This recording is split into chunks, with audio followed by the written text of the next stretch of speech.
Chapter 4, Part 3 of 4. Thou canst make me clean. Of all the diseases known in the East, the leprosy was most dreaded. Its incurable and contagious character and its horrible effect upon its victims filled the bravest with fear. Among the Jews, it was regarded as a judgment on account of sin, and hence was called the stroke, the finger of God.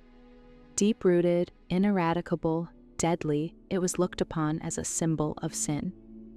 By the ritual law, the leper was pronounced unclean. Whatever he touched was unclean. The air was polluted by his breath. Like one already dead, he was shut out from the habitations of men.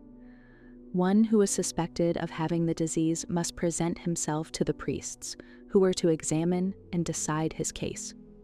If pronounced a leper, he was isolated from his family, cut off from the congregation of Israel, and doomed to associate with those only who were similarly afflicted. Even kings and rulers were not exempt. A monarch attacked by this terrible disease must yield up the scepter and flee from society. Away from his friends and his kindred, the leper must bear the curse of his malady. He was obliged to publish his own calamity, to rend his garments and sound the alarm, warning all to flee from his contaminating presence. The cry, "Unclean, unclean," coming in mournful tones from the lonely exile, was a signal heard with fear and abhorrence.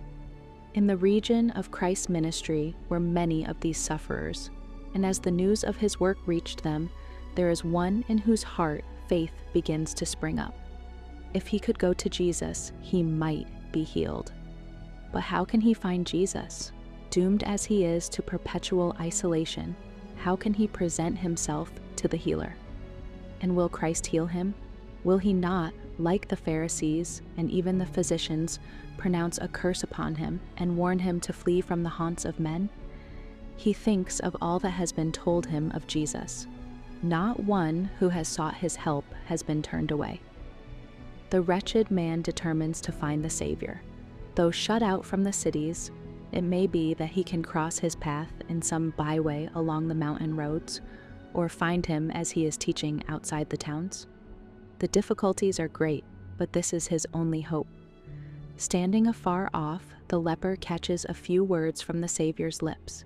He sees him laying his hands upon the sick. He sees the lame, the blind, the paralytic, and those dying of various maladies rise up in health, praising God for deliverance. His faith strengthens. Nearer and yet nearer he approaches to the listening throng. The restrictions laid upon him, the safety of the people, the fear with which all men regard him, are alike forgotten. He thinks only of the blessed hope of healing. He is a loathsome spectacle. The disease has made frightful inroads, and his decaying body is horrible to look upon. At sight of him, the people fall back. In their terror, they crowd upon one another to escape from contact with him. Some try to prevent him from approaching Jesus, but in vain. He neither sees nor hears them. Their expressions of loathing are lost upon him. He sees only the Son of God.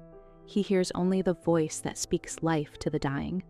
Pressing to Jesus, he casts himself at his feet with the cry, "Lord, if thou wilt, thou canst make me clean."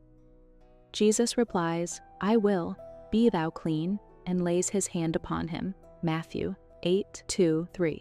Immediately a change passes over the leper. His blood becomes healthy, the nerves sensitive, the muscles firm. The unnaturally white scaly surface peculiar to leprosy disappears, and his flesh becomes as the flesh of a little child. Should the priests learn the facts concerning the healing of the leper, their hatred of Christ might lead them to render a dishonest sentence. Jesus desired that an impartial decision be secured. He therefore bids the man tell no one of the cure, but without delay present himself at the temple with an offering, before any rumors concerning the miracle should be spread abroad. Before the priest could accept such an offering, they were required to examine the offerer and certify his complete recovery. This examination was made. The priests who had condemned the leper to banishment testified to his cure. The healed man was restored to his home and society. He felt that the boon of health was very precious. He rejoiced in the vigor of manhood and in his restoration to his family. Notwithstanding the caution of Jesus, he could no longer conceal the fact of his cure, and joyfully he went about proclaiming the power of the one who had made him whole. When this man came to Jesus, he was full of leprosy. Its deadly poison permeated his whole body. The disciples sought to prevent their master from touching him, for he who touched a leper became himself unclean. But in laying his hand upon the leper, Jesus received no defilement. The leprosy was cleansed. Thus it is with the leprosy of sin, deep-rooted, deadly, impossible to be cleansed by human power. The whole head is sick, and the whole heart faint. From the sole of the foot even unto the head there is no soundness in it, but wounds and bruises and putrefying sores. Isaiah 1:5-6. But Jesus, coming to dwell in humanity, receives no pollution. His presence was healing virtue for the sinner. Whoever will fall at his feet, saying in faith, "Lord, if thou wilt, thou canst make me clean," shall hear the answer, "I will, be thou clean." In some instances of healing, Jesus did not at once grant the blessing sought, but in the case of leprosy, no sooner was the appeal made than it was granted. When we pray for earthly blessings, the answer to our prayer may be delayed, or God may give us something other than we ask, but not so when we ask for deliverance from sin. It is His will to cleanse us from sin, to make us His children, and to enable us to live a holy life. Christ gave Himself for our sins, that He might deliver us from this present evil world according to the will of God and our Father. Galatians 1:4.